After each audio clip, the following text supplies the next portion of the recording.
Hello. Welcome back ulit sa ating YouTube channel. So ngayon nandito tayo sa boundary ng Tansa at Naik. So pagkagaling ka doon, galing ka ng Tansa, Maynila syempre. At ngayon ang gagawin natin, ituturo ko kayo sa buong bayan ng Naik kung saan maraming nakatayong pabahay. So lahat ng lugar, yung mga parang mga paliguan, no? Pasyalan, kung anong meron sa bayan ng Naik. So pupuntahan natin yun. So mahaba tong video na gagawin natin na to. So series ito. Parang telenovela kasi lahat ng mga kanto yung mga possible na pwede nating mapuntahan o pwede kong maibigay sa inyong information about sa bayan ng Naik. Gagawin natin, okay? So yun nga. Ngayon dito tayo mag-uumpisa. Tatakbo tayo doon, papunta doon sa Naik. So pagpasok natin ng tulay na kulay pula. Yung tulay na kulay pula, ayun na yung pagpasok ng bayan ng Naik. So ibig sabihin, pagpasok mo doon, nasa bayan ka na ng Naik. Okay? So go na tayo, samahan nyo ako ha. Okay yan, umpisa na tayo. Papasok na tayo nung sa may tulay. So ito yung daanan. So itong inaanuhan natin, ito yung part pa ng Tansa, Cavite. So ito yung pinaka-boundary. So yan, nakikita nyo na yung tulay na kulay pula. So pagdating natin dyan, bayan na ng Naik, Cavite yan. So ayan, dito na tayo sa at dito medyo maalon itong lugar na to dito kasi medyo may pagkabako-bako yung kalsada rito. Ayun lang, hindi maganda. So yung unang barangay na maano natin dito sa bayan ng Naik, kung tawagin ay Hills View. So Hills View yan, dito lang sa bandang unahan dyan. So may kantor yan. Kakaliwa tayo para ipakita ko sa inyo yung lugar ng Hills View kung saan maraming nakatayong private subdivision katulad ng Pasinaya, Royal. So yung mga private subdivision halos nandito lahat sa may Hills View. So napakadaming pabahay ng mga private na pabahay dito, yung under Pag-ibig na nakatayo dito sa may Hills View, Naik, Cavite. So ito na yung lugar, makikita nyo maraming mga sasakyan, mga talipapa, mga nagtitinda kasi napakadaming tao na dito sa lugar na to dahil napakaraming mga private subdivision ang nakatayo dito sa lugar o barangay ng Hills View, Naik, Cavite. So kung nakikita nyo yung nasa bandang kaliwa natin, so ayun ay subdivision din na malapit lang sa National Road, pero itong pupuntahan natin halos sa bandang gitna ito. Yung main transportation yan dito, ayan, kung may tricycle ka, e-bike, tricycle, so yun yung maaaring yung sakyan. Kadalasan tricycle talaga pagka baba nyo ng National Road, nung kanto ng Hills View sa may police station. So kung nakita nyo yung police station kanina sa kanto ng Hills View, doon kayo bababa kung papunta kayo dito sa may Pasinaya. So ayan, dire-diretso lang tayo dito.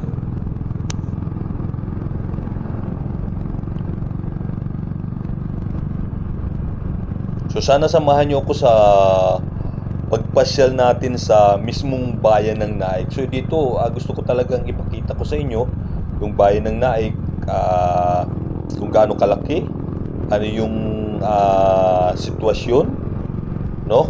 Kapag malipat kayo dito sa bayan ng Naik.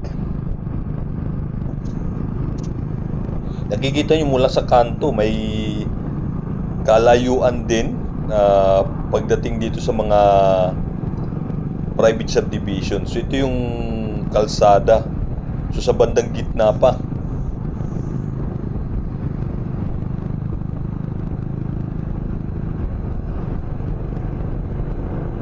Ayan, tuloy-tuloy lang tayo rito. At makikita rin natin na napakaraming mga nagtitindan sa sidewalk, sa gilid ng kalsada.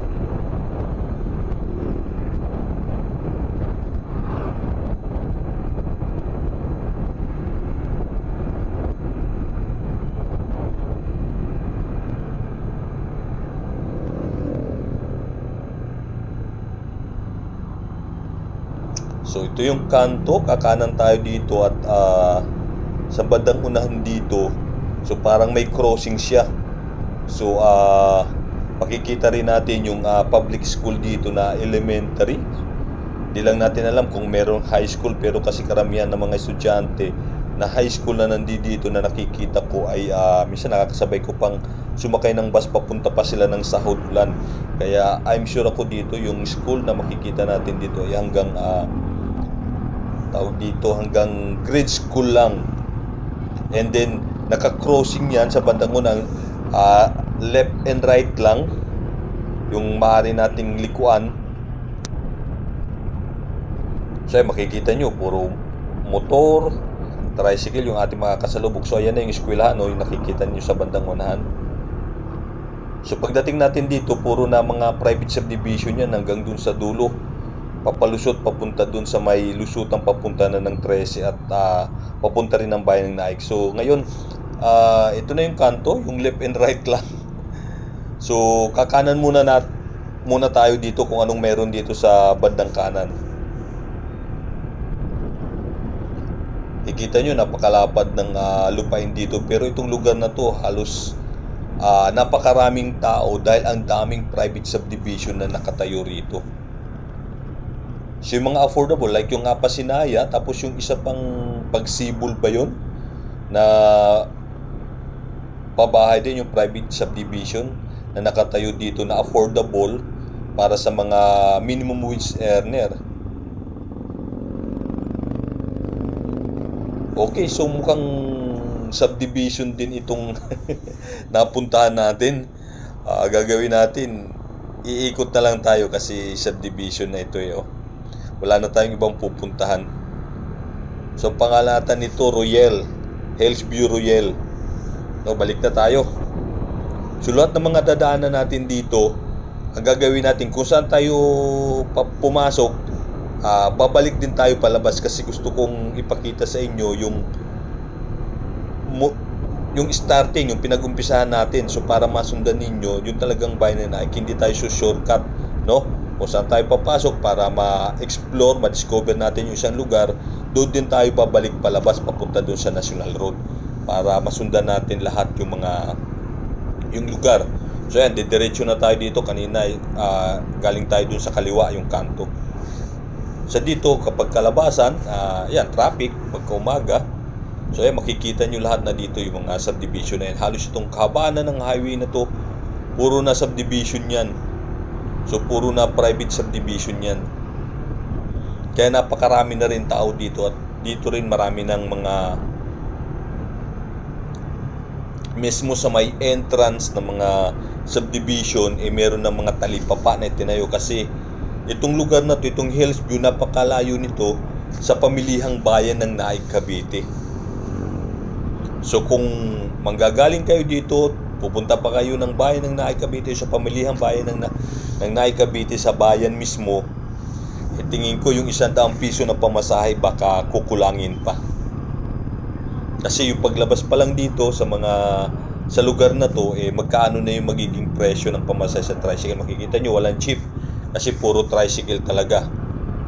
So kung may extra pera kayo, service kayo ng motorsiklo, din e-bike.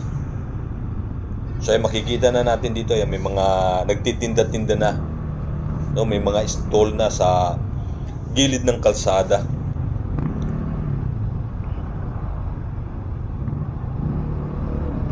So makikita rin natin yung kalsada dito na halos parang two-way lang kung 4 wheels. So hindi na po pwedeng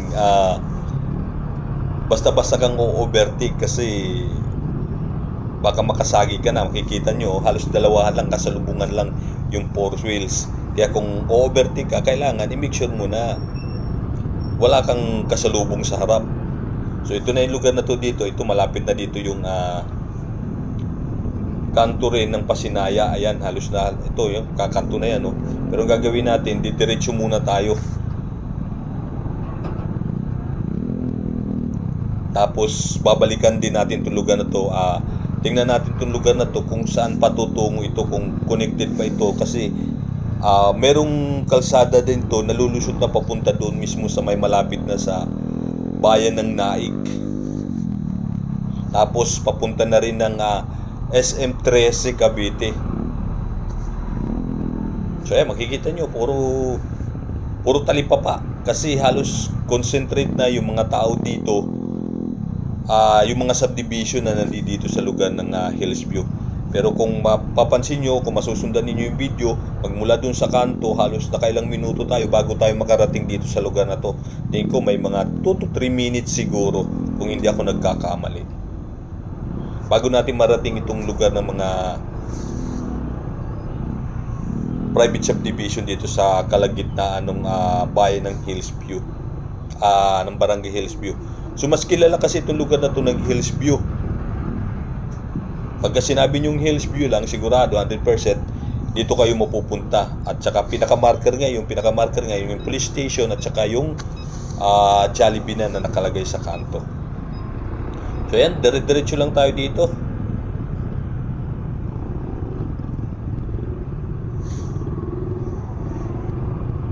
At syempre ito, tinatisaran din natin yung bagong gamit natin sa pagbablog, itong action cam na syempre nabili lang natin sa murang halaga kasi tawag dito, hindi pa tayo talagang big time na vlogger, wala pa tayong pambili na gamit para doon sa mga magandang klase o mga dekalidad na nagamit. So pagtiyaga na muna natin itong action cam natin, dahil nakikita nyo rin naman yung views natin, hindi pa ganun talaga katataas. So gusto ko lang kasi kahit papaano ma-document na natin yung mga ginagawa natin, mga pupuntahan natin, para nang sa ganun kumpleto yung maipakita ko sa inyong video sa pagpunta sa isang lugar o mga pabahay ng gobyerno na pinupuntahan natin. So ngayon ang content natin, yung video na ginagawa natin, iikutin natin yung buong bayan ng Naik. So ganun yung gagawin natin para magka-idea naman kayo kung gaano kalaki yung Naik, kung gaano kaganda yung bayan ng Naik, Cavite. At ano ba yung meron sa bayan ng Naik, Cavite, ano bang makikita natin. Okay, so ayan, malayo-layo na rin tayo. So meron tayong nakikitang parang mall. So ito okay, ito ay hypermarket, SM Hypermarket. So yung bagong bukas na SM Hypermarket, hindi ko kalain na dito pala siya nakatayo. So kabubukas lang yan nung bago siguro mag December last year. So dito pala siya nakatayo.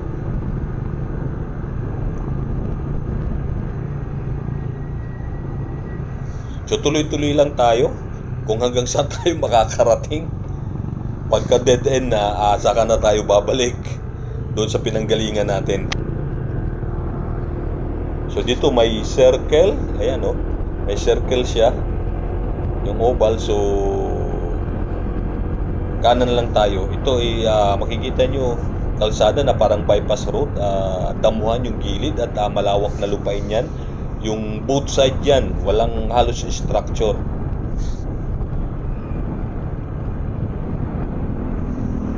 So tuloy-tuloy lang tayo. Sama lang kayo sa pamamasyal natin. So makikita nyo, wala kayong makitang jeep, no? So kung hindi tricycle, e-bike. Kung hindi e-bike, motor. So mas the best dito sa lugar na to ay meron ka talagang sasakyan, no? So ito, meron ding private subdivision dito, ayan. Subdivision na rin yan na nakatayo. Ito, malapit na to, palabas doon sa papunta na ng highway ng papunta ng bayan ng Naik, at saka papunta sa SM13 Cavite. So ayan, parang binaypass road nila to at tinapas papunta doon yung kalsada. So makikita nyo yung mga bahay na yan, mga private subdivision. Yung mga 2 floors sila. So, ang alam ko lang na nandito ito yung Pasinaya at saka Pagsibol. Hindi ko pa alam. Basta yung yung affordable na mga housing through Pag-ibig. No? So, dito nakatayo sa bayan ng Hillsview. So, tuloy-tuloy lang tayo. Tingnan natin kung hanggang saan tayo makakarating.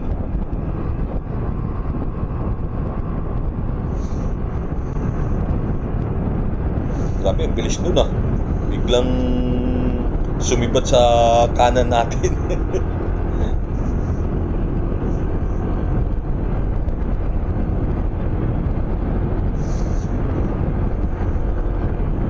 Dito sa lugar na to, kumpara dun sa mga nadaanan natin kanina, yung dikit-dikit yung mga subdivision, talagang napakarami ng tao, napakarami ng mga tao dito, mga stall o mga nagtitinda sa gilid mismo ng kalsada. Kasi yun yung parang pinaka-entrance, pinaka-sentro ng mga bahay dito sa Hillsview. So itong binabaybay natin ito, palusot ito papunta dun sa kung saan tayo makaka-shortcut papunta dun sa papunta ng bayan ng Naik, tapos papunta ng 13. Okay, ito na yung kanto. So pagka kumanang ka dito, papunta na yan mismo dun sa may bayan ng Naik. So ang lusot mo ay sa may crossing, kung sa makikita na natin yung City Hall ng Naik, Cavite. Pagka kumaliwa ka naman, so papunta na yun ng 13 Martires, no? Gagawin natin, babalik lang tayo. So, pupuntahan din natin itong lugar na ito. Papakita ko din sa inyo sa mga susunod nating video. Basta, uunahin natin doon. Babalik kasi, sabi ko nga sa inyo, babalik tayo. Kung saan tayo pumasok, doon din tayo babalik para mas detalyado yung pag-video natin, pag-document natin sa lugar. Medyo ako naguguluhan din dito sa video ko. Ayan, ginagawa kong mag-U-turn dito para bumalik doon sa kanto. So, ayan. Balik ulit tayo. Basta sama lang kayo.